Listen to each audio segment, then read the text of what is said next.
வணக்கம் உறவுகளே, welcome to நம்ம ஃபேமிலி vlog. இன்றைக்கி நம்ம சேனலில் நீங்கள் பார்க்க போகிற வீடியோ என்னென்னு பார்த்தீங்கன்னா, ஒரு சுவையான முட்டை கத்திரிக்காய் புளிக்குழம்பு. இந்த ரெசிபியை செய்ய போகிறது என்னுடைய தங்கச்சி தான். எப்படி செஞ்சுருக்காங்க அப்படின்றத வீடியோக்குள்ளே போய் பார்க்கலாம்.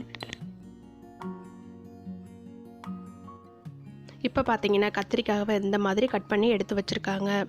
காம்போடு போட்டால் தாங்க கத்திரிக்காய் ரொம்பவே டேஸ்ட்டாக இருக்கும். அதுக்கப்புறம் பார்த்தீங்கன்னா கடாய் காஞ்சதும் கொஞ்சமாக எண்ணெய் ஊற்றிருக்காங்க.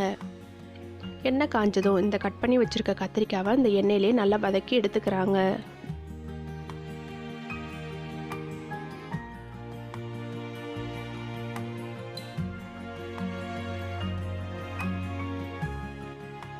இப்போது அதே கடாயிலே கொஞ்சமாக எண்ணெய் ஊற்றிக்கிறாங்க.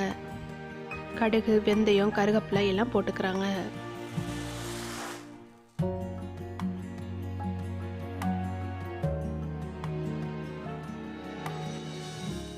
இப்போது வெங்காயம் கட் பண்ணி வச்சுருக்காங்க. அதையும் இதோடு சேர்த்து நல்லா வதக்கி விட்டுக்கிறாங்க.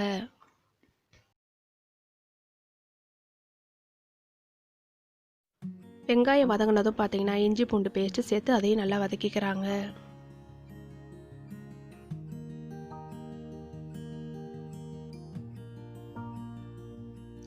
இஞ்சி பூண்டு பேஸ்ட் வதங்கினதுக்கப்புறம் பார்த்தீங்கன்னா பச்சை மிளகாவை உடச்சி போட்டிருக்காங்க.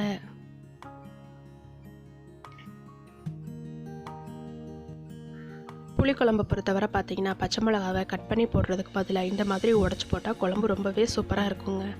அதுக்கப்புறம் பார்த்தீங்கன்னா 3 தக்காளி பழம் கட் பண்ணி வச்சுருக்காங்க. அதையும் இதோட சேர்த்து நல்லா வதக்கி விட்டுக்கிறாங்க.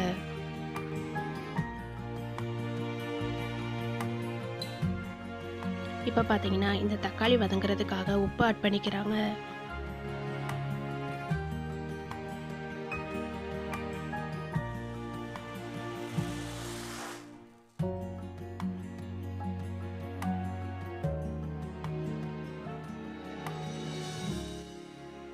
இப்போது தக்காளியெல்லாம் நல்லா மையாக வதங்கிருச்சுங்க.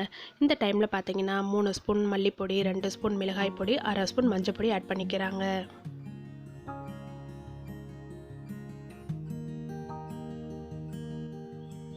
மசாலா போட்டதுக்கப்புறம் நல்லா வதக்கி விட்டுக்கிறாங்க. மசாலாவோட பச்சை வாசம் போகிறதுக்காக கொஞ்சமாக தண்ணி ஊற்றிக்கிறாங்க. மசாலாவோட பச்சை வாசலாம் போயிடுச்சுங்க. நல்லா கொதி வந்துருச்சு. இந்த டைமில் வதக்கி வச்சுருக்க கத்திரிக்காவை இதோட போட்டுக்கிறாங்க. அதுக்கப்புறம் பார்த்தீங்கன்னா மெதுவாக கிளறி விடுறாங்க.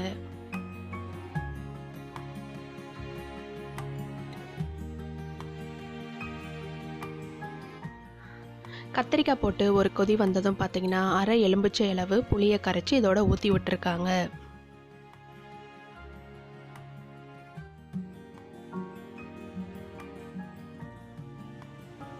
புளி கரைச்சல் ஊற்றி விட்டதுக்கப்புறம் பார்த்தீங்கன்னா கொஞ்சமாக தண்ணியும் ஆட் பண்ணியிருக்காங்க.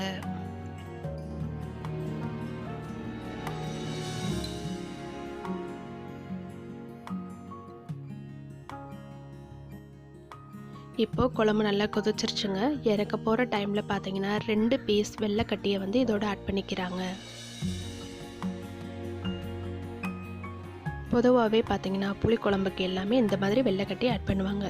இது எதுக்குன்னு கேட்டிங்கன்னா குழம்பு எரிக்காமல் இருக்கிறதுக்காக இந்த மாதிரி ஆட் பண்ணுவாங்க. குழம்புமே ரொம்ப சுவையாக இருக்குங்க. இப்போது நம்மளுடைய சுவையான முட்டை கத்திரிக்காய் புளிக்குழம்பு ரெடி ஆயிடுச்சு. இந்த ரெசிபியை நீங்கள் உங்கள் வீட்டில் செஞ்சு பார்த்துட்டு எப்படி இருக்குன்னு எனக்கு கமெண்ட்டில் சொல்லுங்கள். எங்களுடைய வீடியோஸ் உங்களுக்கு பிடிச்சிருந்தா லைக் பண்ணுங்கள், ஷேர் பண்ணுங்கள், கமெண்ட் பண்ணுங்கள். மறக்காமல் எங்கள் சேனலை சப்ஸ்கிரைப் பண்ணுங்கள். அப்படியே பக்கத்தில் இருக்க பெல் பட்டனை கிளிக் பண்ணுங்கள். தேங்க்ஸ் ஃபார் வாட்சிங்.